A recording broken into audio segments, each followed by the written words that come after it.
I'd been bored on a quiet Sunday afternoon and decided it was time to ring my older sister Karen, who lives just outside Manchester and takes everything terribly seriously. She's the type who still believes everything she reads in the Daily Mail. Perfect victim.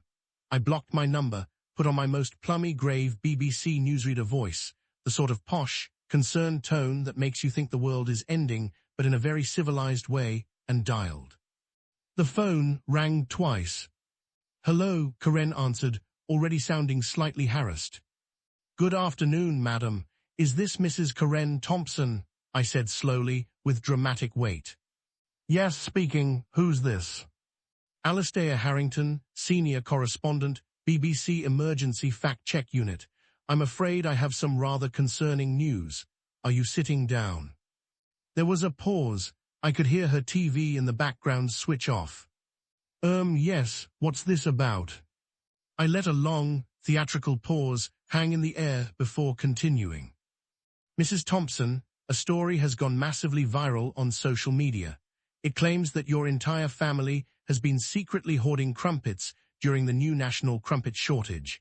The fake news article even has doctored photos of your garage stacked floor to ceiling with cases of Warburtons.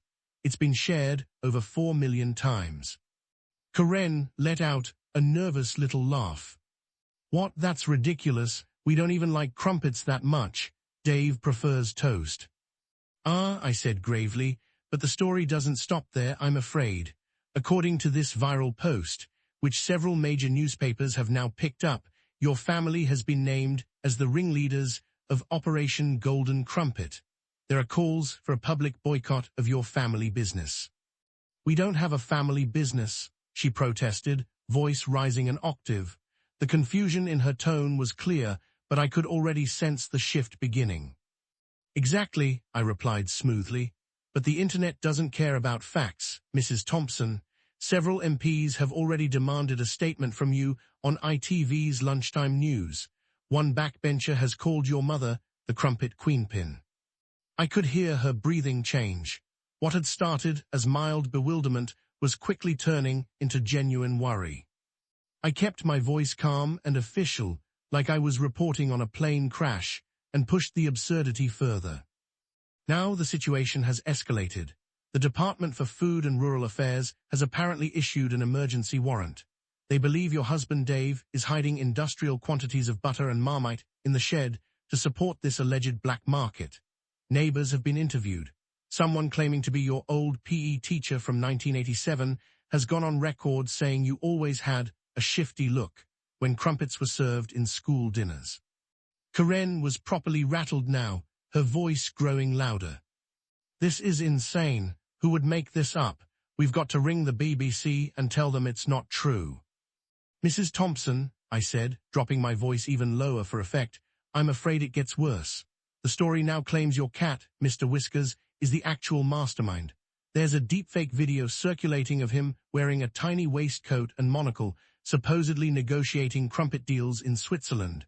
Animal rights groups are protesting outside your house as we speak. They want Mr. Whiskers nationalized for the good of the nation."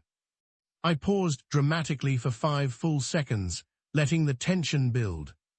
"Some people are even saying the cat should be knighted or arrested." By now Karen was half laughing, half hyperventilating, her attitude swinging wildly between disbelief and rising hysteria. "You're joking. Please tell me this is a wind-up."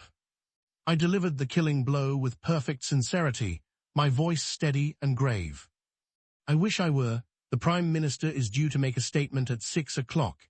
He's expected to announce that, until the truth is established, your family must surrender all bread products to the authorities. There's a special Crumpet Amnesty van on its way to your address. If you resist, they may have to send in the Territorial Army. They're calling it Operation Butterfinger." That was the moment she completely lost it.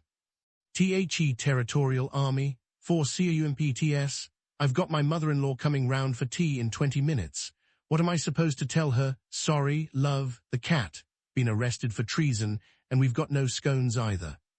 She was properly hysterical now, voice cracking between fury and bewildered laughter. I could hear her shouting for Dave in the background. "Dave, Dave, come here.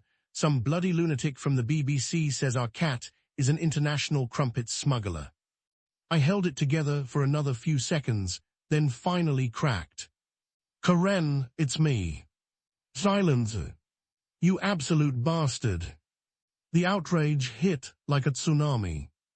I've been having a heart attack for the last 10 minutes.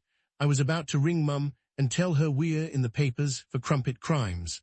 I actually believed the Territorial Army was coming for our bloody toaster. She went from fury to uncontrollable laughter in about 8 seconds flat. Dave came on the line demanding to know what was going on, and when she told him, he just started howling.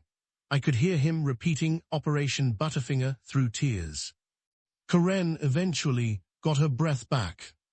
You're evil, pure evil. I'm never answering the phone again when it says number withheld. And next time you come round, I'm feeding you nothing but dry Revita, you sod. We were both laughing for a solid 5 minutes afterwards.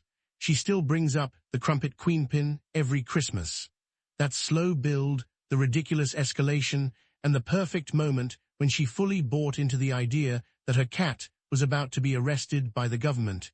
It remains one of the funniest reactions I've ever got on a prank call.